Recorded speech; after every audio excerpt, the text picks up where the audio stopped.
बिस्मिल्लाहिर्रहमानिर्रहीम। अस्सलाम वालेकुम। फुटबॉल इंटरनेशनल नाजरीन के साथ बलोच अपने माहिर इकराम कैमरा एक बार फिर हाजिर है। इस बार हम बात करेंगे यूरोप में जारी मुख्तलिफ लीग के हवाले से। तीन ऐसे लीग हैं जो फाइनल मरले में दाखिल हो चुकी है: यूरोपा लीग, चैंपियंस लीग और कॉन्फ्रेंस लीग। इन तीन अहम लीग में 6 टीमों ने जगह हासिल की है। इस साल की खास बात इटालियन लीग के 3 टीमों का फाइनल मरले में जगह बनाना है। हम बात करेंगे पहले मरले में कॉन्फ्रेंस लीग के हवाले से। जानते हैं इकराम इस हवाले से हमें क्या बताते हैं, ये इसके हवाले से हमारे नाज़रीन को बताएं। कॉन्फ्रेंस लीग जो है ये पिछले साल इंट्रोड्यूस हुआ है, जहाँ पे इसका पहले एडिशन में 2 फाइनलिस्ट थे, वो एएस रोमा और फायनोर्ड थे, जिनमें से एएस रोमा को विक्ट्री हासिल हुई 1 गोल से। और इसके बाद वो इस टूर्नामेंट के पहले क्राउन चैंपियन हुए।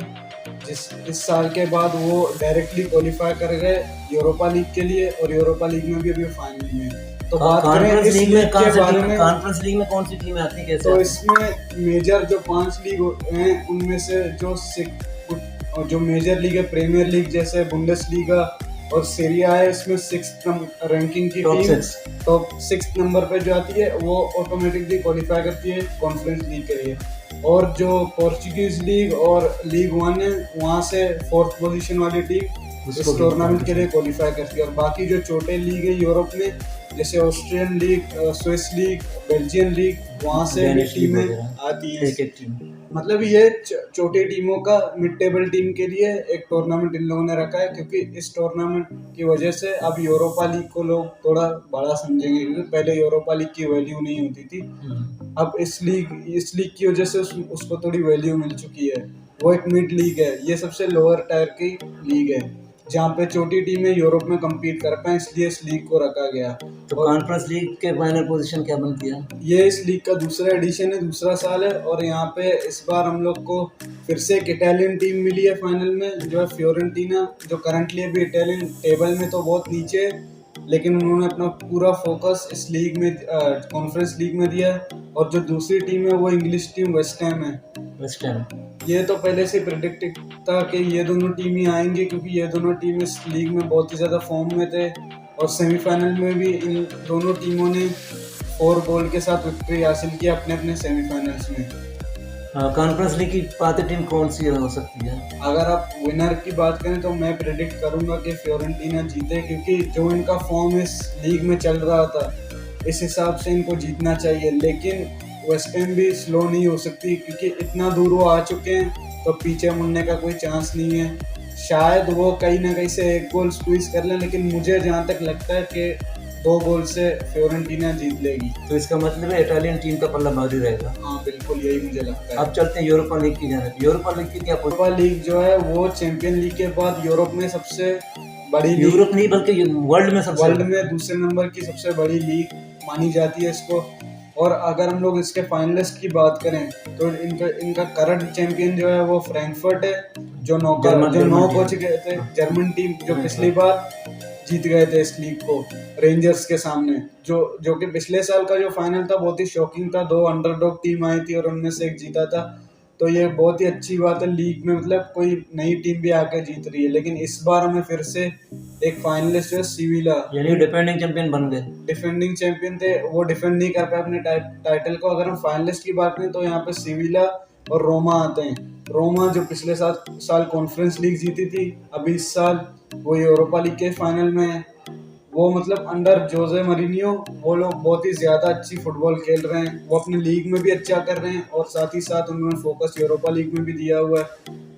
तो अगर दूसरी टीम की बात करें सिविला, तो उनको इस टूर्नामेंट का किंग माना जाता है, जैसे रियल मैड्रिड को चैंपियन लीग का किंग माना जाता है। सबसे ज़्यादा यूरोपा लीग सिविला ने जीते हैं, मतलब ज़्यादातर वही जीतते हैं, उसको डोमिनेशन और उनकी डोमिनेशन इस लीग में। लेकिन इस साल वो डोमिनेशन कायम नहीं रह पाएगी, क्योंकि रोमा, मुझे लगता है रोमा यहाँ पे विक्ट्री हासिल कर ले, क्योंकि रोमा में बहुत ही अच्छे टैलेंटेड प्लेयर हैं, जैसे पाउलो डिबाला, टेमी एब्राहम, और अभी एल शराबी फॉर्म में। इस लीग में बेशतर सुपर स्टार एक्शन में आएंगे। हाँ, जैसे अभी एल शराबी भी बहुत ही फॉर्म में रोमा के लिए असिस्ट और गोल प्रोवाइड कर रहे हैं। उनको भी एक स्टार माना जाता था कुछ साल पहले, लेकिन अभी उनकी वैल्यू एकदम डाउन थी। ये उनका सही रिडेम्पशन होगा कि अगर वो फाइनल में स्कोर करें तो वो अल्टीमेट हीरो बन जाएंगे रोमा के लिए। और अगर हम लोग बात करें रोमा के हीरो की इस टूर्नामेंट में, तो वो पॉलो डिबाला आते हैं, क्योंकि वो हर स्टेज पे इस टूर्नामेंट के गोल स्कोर किए हैं उन्होंने, और मुझे यही लगता है कि फाइनल में भी वो करेंगे। और अगर आप विनर की प्रिडिक्शन की बात करें तो मैं यहाँ पे रोमा को बैक करूंगा। रोमा कंफर्टेबली 2-0 विक्ट्री हासिल करेगी यहाँ पे सिविला के अगेंस्ट। लेकिन सिविला भी स्लो नहीं आते इस टूर्नामेंट में, वो अपना सारा फोकस इस टूर्नामेंट में दे रहे हैं, और लगता है वो टफ फाइट देंगे, लेकिन इतना टफ नहीं कि वो रोमा को जीत सके। क्राउड का भी रुझान रोमा की जाने वाला है। हाँ, ज्यादातर लोगों को लगता है कि रोमा पिछले साल कॉन्फ्रेंस लीग जीती थी, अभी यूरोपा लीग जीतेगी, तो वो अल्टीमेटली चैंपियन लीग के लिए क्वालिफाई कर लेंगे। तो मुझे ये लगता है रोमा चैंपियन लीग में काफ़ी दूर तक आ सकती है, क्योंकि अभी अंडर रोजे मरीनियो वो इतना अच्छी फुटबॉल खेल रहे हैं कि मुझे लगता है चैंपियन लीग में भी किसी अच्छी स्टेज तक आ जाएं, जैसे क्वार्टर फाइनल।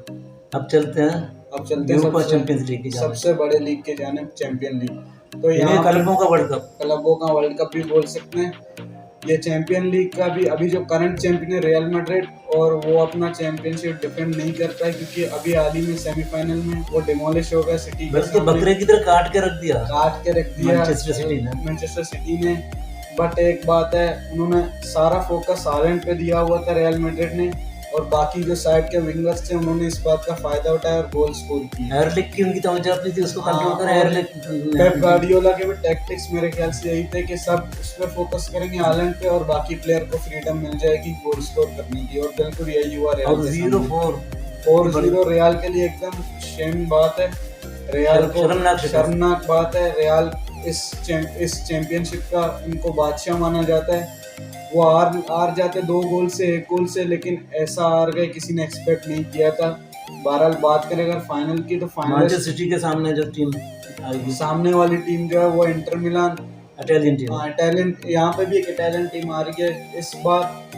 सीरी ए के जो टीम्स थे उनका डोमिनेशन बहुत ही ज्यादा था। यहाँ पे चैंपियन लीग के हम लोग सेमीफाइनल की बात करें तो वहाँ पे 2 इटालियन टीम थी, एक स्पेनिश और एक इंग्लिश। तो अब यहाँ पे इंटर मिलान, एसी मिलान, जो ये दोनों टीम कब से फाइनल और सेमीफाइनल में नहीं आए थे, इस साल पूरी इटालियन लीग की जो जितनी टीम्स थी जो यूरोप में खेल रही थी वो एटलीस्ट सेमीफाइनल तक आए हैं। तो ये इटालियन लीग के लिए बड़ी बात है, और शायद इटालियन लीग का वक्त वापस आने वाला है जो पहले था, जहाँ पे माल्डिनी जैसे प्लेयर, माराडोना जैसे प्लेयर, उसको प्रीमियर लीग की जगह माना जाता था। मुझे लगता है इटालियन लीग अहमियत हासिल करती जा रही है। हाँ, अभी इनका वक्त वापस आ रहा है, और मैं भी यही चाहता हूँ कि प्रीमियर लीग से लोग हटके भी बाकी लीगों को देखें। और अगर हम लोग प्रेडिक्शन की बात करें तो मुझे लगता है यहाँ पे सिटी, लगता नहीं है, पूरा यकीन है कि सिटी जीत जाएगी, क्योंकि उनके पास हालैंड है, और वो अभी इस चैंपियन लीग का टॉप स्कोरर भी है। और अगर उन्होंने ये जीता चैंपियन लीग और लीग, तो वो जीत चुके हैं। इंग्लिश प्रीमियर लीग की वजह से इनका हौसला बुलंद है। और अभी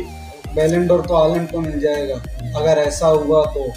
और मैं भी यही चाहता हूँ कि हालैंड ही जीते, क्योंकि वो तेजी से जा रहे हैं, लेकिन मेसी उसके साथ वो डिजर्व करते हैं बैलन डोर को, क्योंकि इतने गोल स्कोर किए उन्होंने इस सीजन में। 2 पॉइंट के फर्क से मेसी आगे उनसे। हालांकि इतनी बड़ी बात नहीं, क्योंकि मेसी ने 2012 में 91 गोल स्कोर किए थे, लेकिन वो अपनी जगह पे वो गोट एक वजह से हैं। लेकिन अगर हम लोग नई जनरेशन की बात करें तो हालैंड डिजर्व करते हैं, एर्लिंग हालैंड। और अगर आप प्रेडिक्शन की बात करें तो कंफर्टेबली 2-0 या 3-0 से भी जीत सकती मैनचेस्टर सिटी, जैसे उन्होंने रियल के सामने खेला था, अगर वैसे ही खेला तो। ये फाइनल तुर्की के शहर इस्तांबुल में हो रहा है, और इसके लिए क्राउड ने तो रिकॉर्ड बहुत ही ज्यादा क्राउड आने वाली है। और सिटी अगर ये जीत गए तो सिटी के लिए पहला टाइटल होगा, और अगर इंटर मिलान जीत गए तो उनके लिए चौथा टाइटल होगा इस चैंपियन का। सिटी ने कभी जीता नहीं, सिटी ने कभी भी नहीं जीता। सिटी हर बार सेमीफाइनल या फाइनल तक आती है, लेकिन बेचारों का लक नहीं होता। पिछले बार तो वो फाइनल तक आई थी, लेकिन चेल्सी ने उनको हराया था। लेकिन इस बार हालैंड की वजह से उनको इस बार वो लोग हालैंड को जीतने का मजा मिलेगा। आप इस बार जीतेंगे, और वो ये सिटी का सबसे बेस्ट स्क्वाड है अंडर पेप गार्डियोला। तो मुझे लगता है कि ऑब्वियसली उनको जीतना चाहिए। Thank you Akram.